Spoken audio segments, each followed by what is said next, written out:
जय हिंद जय भारत दोस्तों आज के इस क्लासेज में आप सभी का हार्दिक स्वागत व अभिनंदन है। दोस्तों हम बात कर रहे हैं क्लास 12 फिजिक्स एनसीईआरटी का हमारे सेकंड चैप्टर कंप्लीट हो चुका है।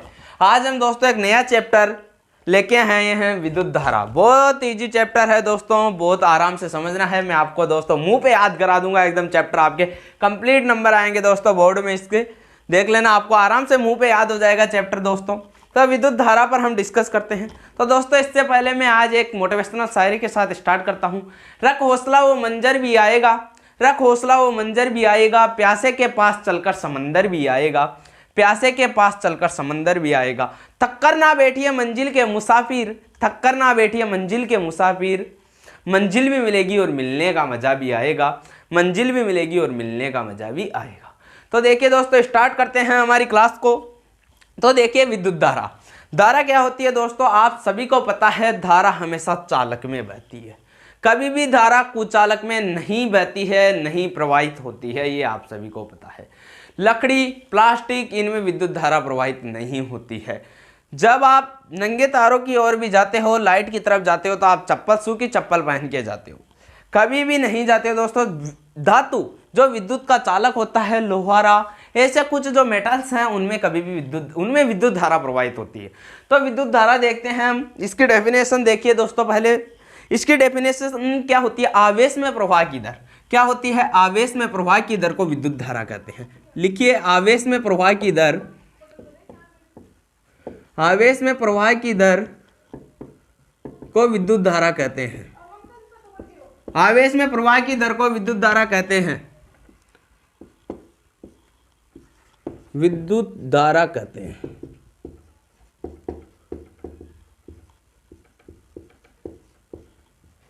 ठीक है दोस्तों, ये आपको पता है। अब मान लीजिए आवेश में प्रवाह की दर, प्रवाह की दर आवेश Q अपॉन दर अपॉन T, ये होता है किसके बराबर, I।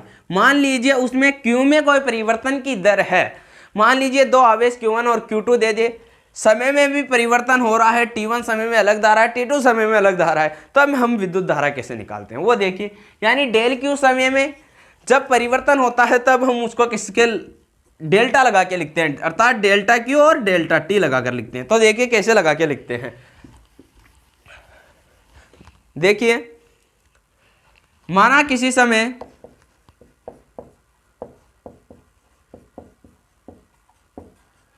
किसी समय अनुप्रस्थ काट क्षेत्रफल,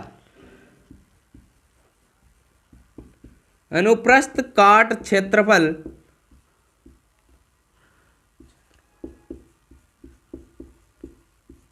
अनुप्रस्थ काट क्षेत्रफल में से डेल टी समय में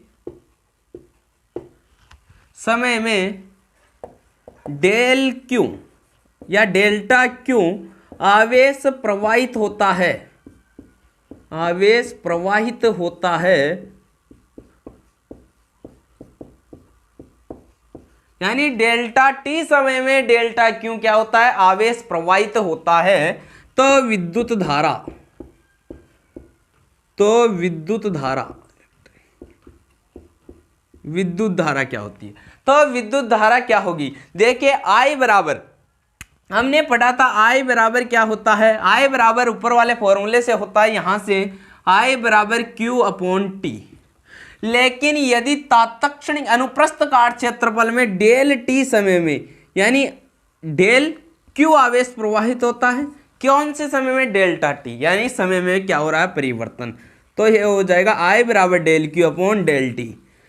तब फॉर्मूला हो जाएगा I बराबर del Q upon del T। कब होगा, जब अनुप्रस्थ काट क्षेत्रफल यानी समय में परिवर्तन हो रहा है और आवेश में परिवर्तन हो रहा है, तब विद्युत धारा I बराबर हो जाएगी del Q upon del T। किसमें, औसत धारा यानी I एवरेज हो जाएगी, तब I एवरेज बराबर del Q upon del T।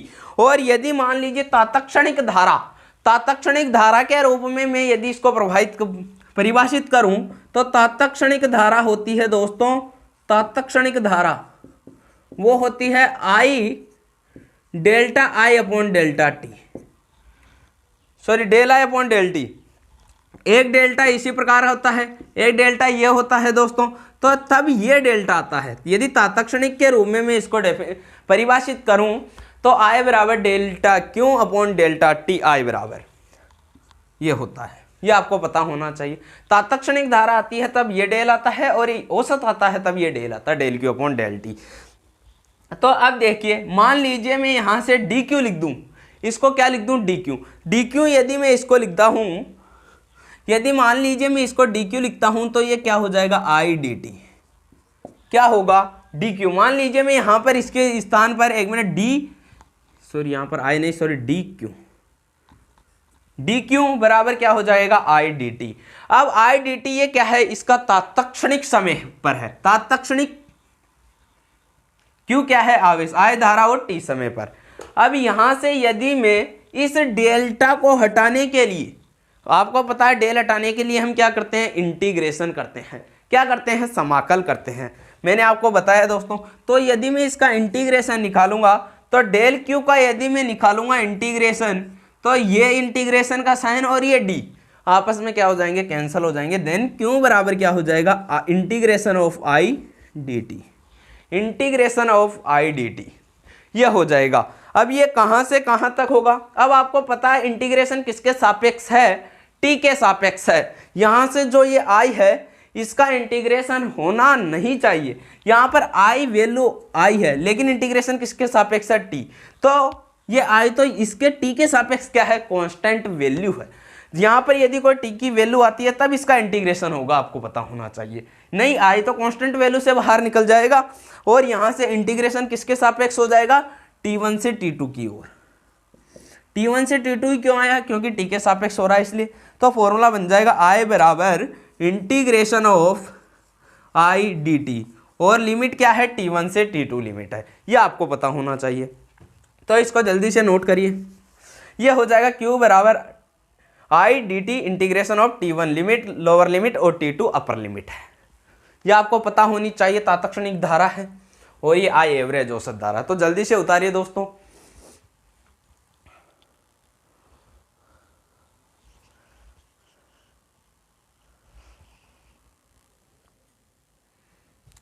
तो दोस्तों आपने उतार लिया होगा, देखिए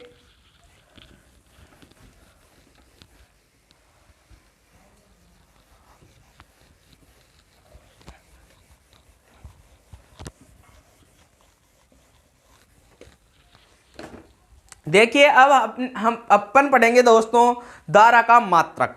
धारा का एसआई मात्रक। दोस्तों एसआई मात्रक बोर्ड में गारंटी के साथ है, 1 नंबर का एसआई मात्रक जरूर आएगा, 1 नंबर का, और 1 नंबर का विमीय सूत्र जरूर आएगा। ध्यान से पढ़ लेना पहले, और मैं आपको कंप्लीट एक विमीय सूत्र ये तक बता रहा हूं दोस्तों। तो लिखिए धारा का एसआई मात्रक। एसआई मात्रक, इसका एसआई मात्रक क्या होता है दोस्तों, धारा का एसआई मात्रक। धारा का एसआई मात्रक आप सभी को पता है, मैं ये आशा करता हूं दोस्तों आप सभी को पता है, एम्पियर होता है, एम्पियर। इसको डिनोट करते हैं ए से। धारा का एसआई मात्रक क्या होता है, एम्पियर। और यदि मैं इसका सीजीएस मात्रक की बात करूं तो सीजीएस मात्रक पता नहीं होगा दोस्तों आपका। सीजीएस मात्रक होता है इसका बायोट, BIOT, बायोट। सीजीएस मात्रक भी ध्यान रख लेना दोस्तों, बायोट होता है। एसआई मात्रक यदि कुछ भी नहीं दी धारा का मात्रक तो आपको एम्पियर लिखना है। एसआई मात्रक एम्पियर, सीजीएस मात्रक बायोट। अब यदि क्वेश्चन दे दे कि एम्पियर और बायोट के मध्य क्या संबंध है, तो दोस्तों एम्पियर और बायोट के मध्य एक संबंध होता है, वो लिख लीजिए 1/10 बायोट, 1/10 बायोट बराबर 1 एम्पियर। 1/10 बायोट बराबर होता है दोस्तों 1 एम्पियर। ये इसको लिख लीजिए दोस्तों ध्यान से, 1/10 बायोट होता है 1 एम्पियर। 1/10 बायोट बराबर यानी 1 एम्पियर बायोट के 10वें भाग के बराबर होगा, यानी 1/10 बायोट बराबर 1 एम्पियर होगा। ये आपको पता होना चाहिए। इसको लिख लीजिए दोस्तों। उसके बाद में आपके पास आज हम स्टार्ट करते हैं, इसका एक क्वेश्चन जरूर देख लीजिए दोस्तों। तो पहले इसको उतारिए, उसके बाद हम डिस्कस करेंगे। तो देखिए दोस्तों हम क्वेश्चन की बात करेंगे विद्युत धारा पर। विद्युत धारा पर देखिए क्वेश्चन है, किसी चालक के अनुप्रस्थ काट क्षेत्रफल में से, किसी चालक के अनुप्रस्थ काट क्षेत्रफल में से प्रवाहित आवेश निम्नानुसार परिवर्तित होता है। आवेश परिवर्तित होता है यानी पहले कुछ और था, उसके बाद t बराबर 2 सेकंड पर यानी 2 सेकंड में कुछ परिवर्तित होकर आवेश अलग हो जाता है, तो विद्युत धारा ज्ञात कीजिए। विद्युत धारा ज्ञात कीजिए जिसमें आवेश परिवर्तित होकर हो जाता है q बराबर T Q plus T square plus T plus 6, q बराबर T Q plus T square plus T plus 6 हो जाता है। तो इसका अपने को क्या ज्ञात करना है? विद्युत धारा ज्ञात करना है। विद्युत धारा ज्ञात करना है तो हम बात करेंगे, देखिए हल। विद्युत धारा ज्ञात करने के लिए फॉर्मूला होता है दोस्तों अपने पास, पहले सबसे पहले मैं q बराबर उतार लेता हूं। यहां से क्वेश्चन में क्या दे रखा है? T Q plus T square plus T plus 6 और t बराबर क्या दे रखा है? t बराबर दे रखा है 2 सेकेंड पर, ये उतार लेता हूं। अब मुझे क्या करना है? विद्युत धारा ज्ञात करना है। तो I बराबर क्या होता है? dq upon dt। कब? एवरेज निकालता हूं या तात्क्षणिक निकालता हूं तब। I बराबर dq अपॉन dt होता है, तो मुझे यहां से ज्ञात क्या करना है? I ही ज्ञात करना है। और मुझे क्या ज्ञात, यहां से q की वैल्यू मुझे दे रखा है। और d अपॉन dt क्या होता है दोस्तों? मैंने आपको चैप्टर में कई बार आ चुका है, d अपॉन dt, और ये I है यहां से डायरेक्ट। तो यह होता है कि विद्युत धारा यानी I का अवकलन t के सापेक्ष यहां से हो रहा है। तो यहां पर जो I की वैल्यू है वो रख देना है मुझे, या यहां से मान लीजिए यदि q है यानी dq अपॉन dt है, t यहां पर q है तो q की वैल्यू रख देना है कि अवकलन किसके सापेक्ष होगा? t के सापेक्ष अवकलन होगा। अब आप कह रहे हो कि आपने तो पहले इंटीग्रेशन बताया था तब तात्क्षणिक धारा, क्योंकि दोस्तों मैंने तब इसलिए बताया था, वहां पर क्या आया था मेरे पास? dq I dt, तब मेरे को यहां से d हटाना था। d हटाने के लिए इंटीग्रेशन करते हैं, जबकि यहां पर तो मुझे डायरेक्ट वैल्यू दे रखा है, तो हटाने की क्या जरूरत? आपको पता है दोस्तों, आपको समझ, आप मेरे से बहुत ज्यादा समझदार हैं। तो देखिए I dt, अब मुझे यहां से q की वैल्यू रख देता हूं मैं यहां पर पहले। अब कुछ स्टूडेंट तो क्या कर देते हैं, ये क्वेश्चन आएगा 2 नंबर का आएगा, गारंटी है, और क्वेश्चन आया हुआ है और बहुत सरल प्रश्न है, और इंपॉर्टेंट भी लगा लो यदि आप लगाना चाहते हैं तो। इंपॉर्टेंट लगा लीजिए। तो देखिए क्या करते हैं, डायरेक्ट क्यों, 2 का क्यूब 8 प्लस 2 का square 4 plus 2 plus 6, 8 4 12, 12 8 20 answer. Direct value रख देते हैं, जैसे कोई तो यहाँ पर कक्षा 2 कक्षा 3 में मैथमेटिक्स निकाल रहे हो, इतनी पूर्ति करते हैं कि हाँ भाई मेरे तो सही है। वहाँ से बोर्ड परीक्षा से बाहर निकलोगे, इसका आंसर कितना आया? कि मेरे तो 20 आया। भाई तेरा तो सही है, मेरे 20 आया है। नहीं भाई ये गलत है। देखिए कैसे गलत है, बताता हूँ आपको। I बराबर D Q upon D T, then I की वैल्यू रखिए d अपॉन डी टी। अब यहाँ से जो q की वैल्यू है वो रखिए कितनी है? T cube plus T square plus T plus 6 यह होती है, तो मैंने रख दिया है। अब टी क्यूब सबका अलग अलग क्या होगा? अवकलन होगा। टी क्यूब इसका अलग अवकलन होगा, फिर प्लस आ गया, फिर इसका अलग अवकलन होगा। तो मैं इसको क्या, मैथमेटिक्स वाले स्टूडेंट तो इसको आराम से समझ रहे हैं, समझाने की इतनी जरूरत नहीं, लेकिन फिर भी मुझे तो बायो वाले स्टूडेंट के लिए भी रखना पड़ता है। देन I बराबर, अब देखिए, अब एक फॉर्मूला पढ़ा था आपने, x की power n D by D x, इसका अवकलन क्या होता है? अवकलन होता है n x n minus 1, n x n minus 1 होता है, ये होता है, आपको पता है। और यदि समाकलन के होता है x की power n plus 1 upon n plus 1, लेकिन ये क्या है? अवकलन है। तो मैं इसका करता हूं सबसे पहले, तो I बराबर क्या हो जाएगा? अब देखिए n कितना है, x कितना है? 3, t n कितना है? 3, तो इसका हो जाएगा n कितना? 3, n कितना? 3 हो जाएगा। तो मैं अलग अलग करके लिख देता हूं दोस्तों। I बराबर d upon D T, T cube plus D upon D T, T square plus D upon D T, T plus D upon D T 6। ये अलग अलग डिफरेंशिएशन होता है दोस्तों, क्योंकि ऐड अलग अलग साइन आ गया है, प्लस का चिन्ह आ रहा है। तो यहां से अब क्या हो जाएगा? इसका अलग आप क्या निकाल दीजिए? अब अवकलन निकाल दीजिए। तो पहले आप इसको उतारिए दोस्तों, उतार लिया है, ठीक है। उसके बाद मुझे क्या करना है, i बराबर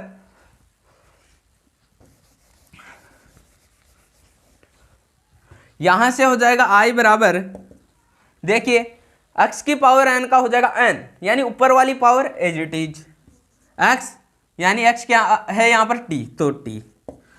अब यहां पर n कितना है 3, n 3 है, 3 माइनस 1 कितना हो जाएगा 2 हो गया, ठीक है। उसके बाद प्लस का साइन, फिर यहां पर लगाइए x की पावर n, n लिखिए पहले कितना है 2 x, अब 2 माइनस 1 1, तो 1 लगाने की कोई जरूरत नहीं है। अब यहां पर क्या है t, किसी कुछ भी पावर नहीं होती है तब वहां पर मैं क्या मानता हूं दोस्तों, इसको मानता हूं मैं 1, कुछ भी पावर नहीं होती है 1, तो t की पावर 1 का n कितना हो जाएगा 1, x कितना t, n कितना 1 माइनस 1, 1 माइनस 1 0, t की पावर 0। और यदि किसी की भी पावर में 0 होती है तो उसका मान क्या रखते हैं दोस्तों, अपन रखते हैं 1, कितना 1। और आपको ये पता है जब भी कांस्टेंट वैल्यू आ जाए, कांस्टेंट वैल्यू 6 8 10 15 20, यानी चर राशि नहीं हो, तो वहां पर क्या हो जाएगा, उसका अवकलन 0 हो जाएगा, 0 हो जाएगा। देन i बराबर हो जाएगा 3t square plus 2t plus 1, यह मेन फॉर्मूला आ गया। अब यहां पर क्या दे रखा है, यानी ये तो पहले का मैटर हो गया। अब t बराबर 2 सेकंड पर, t बराबर 2 सेकंड पर मुझे क्या करना है, विद्युत धारा ज्ञात करनी है। विद्युत धारा ज्ञात करनी है तो लिखिए t बराबर 2 सेकंड पर, t बराबर 2 सेकंड पर, t बराबर 2 सेकंड पर। अब मान रखिए i बराबर 3, t का 2 स्क्वायर प्लस 2 2 प्लस 1, ठीक है। अब ऐड कर लीजिए i बराबर 3, 2 का स्क्वायर 4 प्लस 2 को 2 से मल्टीप्लाई 4 प्लस 1, वैल्यू कितनी हो गई, i बराबर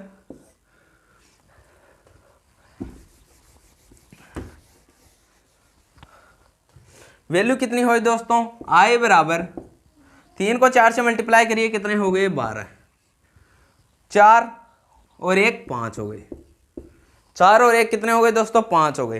तो i बराबर क्या आ जाएगा, i बराबर 12 और 5 17। अब ध्यान रखिए मात्रक जरूर लगाना, यदि मात्रक नहीं लगाया क्वेश्चन 2 नंबर का आधा नंबर काट लेगा। तो मात्रक क्या है, i का मात्रक होता है एम्पियर।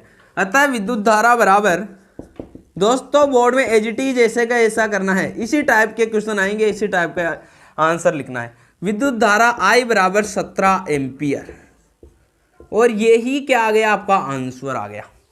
ये क्वेश्चन, ये आंसर आपका 100% सही है दोस्तों, कोई भी इसे चैलेंज नहीं कर सकता।